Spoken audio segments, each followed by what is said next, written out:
on that note, shall we turn, Chris, to Lucy Letby Corner? Lucy Letby Corner. Because there's been a lot in Lucy Letby news. It never stops, does it? It doesn't stop. What also doesn't stop is the number of Panorama documentaries that seem to have been made about it. I know this is something that we should probably start with this. This, I believe, is their third they do one a year. Documentary about Lucy Letby now.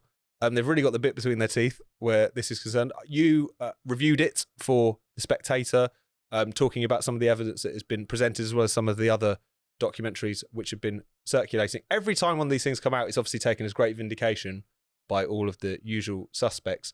But once again, it doesn't seem to be the case. Yeah, to be fair, we can't really criticise Panorama for talking about Lucy Letby too much, can we? There's certainly a lot of demand. If you look at certain sections of thirsty old man Twitter. There were two documentaries. One was on ITV late on a Sunday night, and then a couple of weeks later, a Panorama one by Judith Moritz and Jonathan Coffey, who were at the trial and know what they're talking about and have written a book about it. And the ITV one was very, very pro-Letby. And the Panorama one was basically debunked a lot of the skeptics' takes on the Letby thing. But because the Letbyists are quite deluded and thick, they didn't seem to notice this, and they did think it was a vindication of them. But only about, 10 minutes out of the 60 were about, potential issues with the case itself.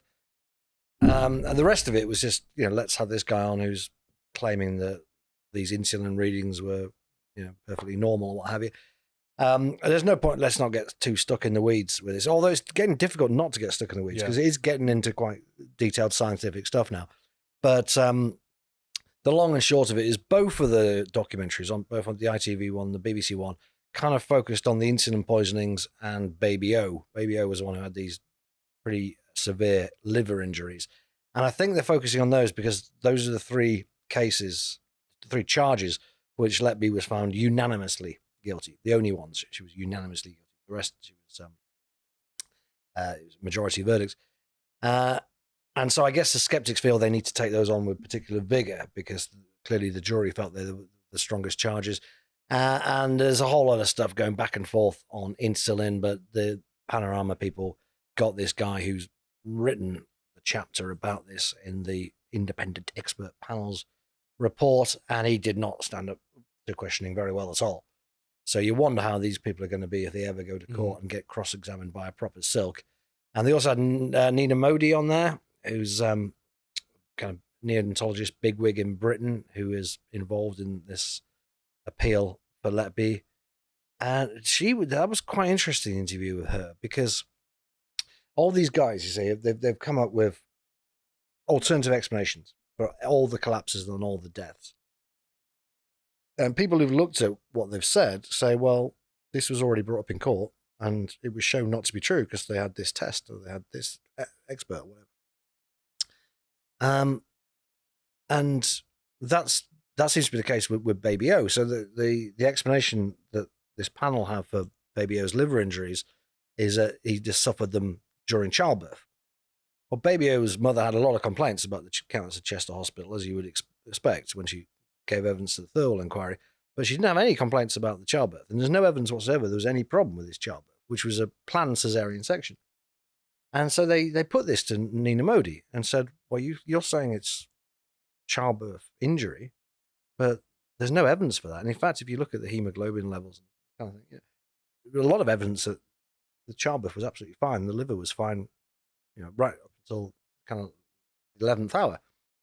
And her response, more or less, was to say, well, that kind of injury is the kind of thing that could be caused by a traumatic childbirth.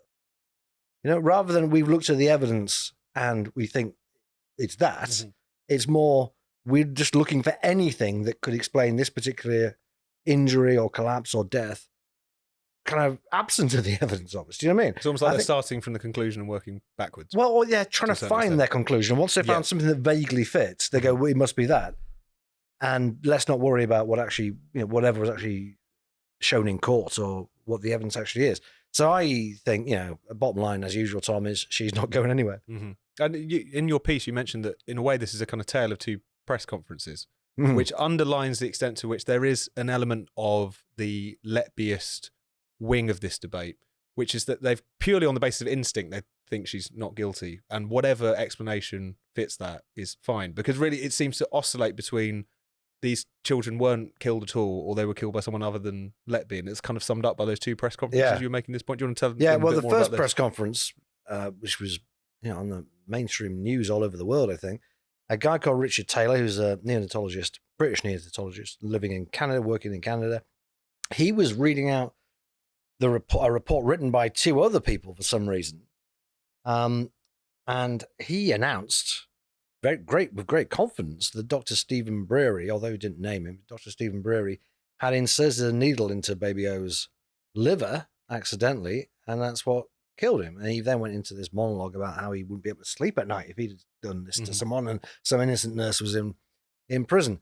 And now virtually everyone seems to agree that this simply never happened. I mean, it was brought up actually, that possibility, in court, and jury agreed that it didn't happen. But now even Peter Hitchens agrees that it didn't happen. He's the final arbiter on such things. If even he's given up in it, then it's safe to say that no one agrees. And one of the women who wrote this report that Taylor was using has since come out saying, our report never said that. So they've completely thrown this guy under the bus. They never said this at the time. They didn't say that when he was publicly accusing a doctor of killing a baby. They didn't come out saying, we didn't say that. So yeah, it's oscillating, like you say, it's shifting sands. And of course, one conclusion that the general public are likely to draw from that is there must be reasonable doubt. Mm-hmm. If all these different people are disagreeing, even the pro-Letby people are disagreeing, then we don't know where we are. We better have a retrial. That's not how it works. It's not how it works legally, for a start, but it's not how it should work, because you can always find people who, be contrarian about these things. Are going to generate some controversy. That is not how we get to, the truth. The responsibility to make a decision beyond reasonable doubt is for the jury after a 10-month trial. It's not that, you could then have a load of people talking nonsense about it and throwing mud all over the place. And then you say, well, the general public has reasonable doubt, because the general public doesn't really know that much about the case. As if it's a score draw. Yeah, right, exactly. Let's do it again. Double or quits. Absolutely. And Paul, have you got any strong feelings about the whole Letby saga? I know this is an incredibly strange and niche area of It is incredible, and I'm glad you guys have taken on battle. But I'm always at pain to say, I get to talk about this occasionally, that obviously at the very centre of this, the very essence of this is dead babies and grieving families. And I know that that's not, neither of you being obtuse to that fact, but I always feel like it's important to remind people that's exactly what's happening here. Yeah. It's very difficult. And it's worth saying that, because the extent to which we treat this somewhat lightheartedly, it's largely because we find Letbyism absurd, well, rather than the core of the issue, But I find it conflicting, right? So by nature, I'm contrarian and I'm sort of anti-establishment, which fits in neatly with anti-nanny state. So there is a part of me, and I see the judiciary as part of the establishment. There's a part of me that really wants them to have got it wrong, because I want everybody to know that they can be fallible. And there seems to be, from one perspective, not necessarily my own, but there seems to be a perspective that they're being incredibly arrogant about this. We've made our decision. That's the decision. Obviously, that's not quite true. It's not an arbitrary decision. There was a jury. I mean, it seemed to be the longest trial I can remember. I don't know. You guys will tell me how many months it was. Maybe it'd be close to it. Yeah, 10 months. I think it's the longest trial ever that didn't involve fraud.